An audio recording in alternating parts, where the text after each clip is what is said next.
காந்தி சிலை கீழே நேரா தண்ணி போவையா அந்த லாஸ்ட் வரைக்கும் கிளியர் பண்ணிக்கோங்க.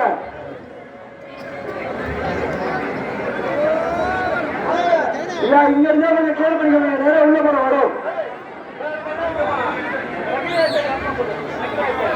ஐயா சந்திரியா சரி கொஞ்சம் தேவை லெஃப்ட் சைடு போங்க. லெஃப்ட் சைடு போங்க.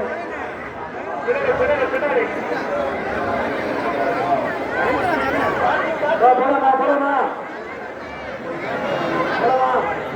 ஐயா காட்டிய சரிங்க தேடி பின்னாடி வாங்க.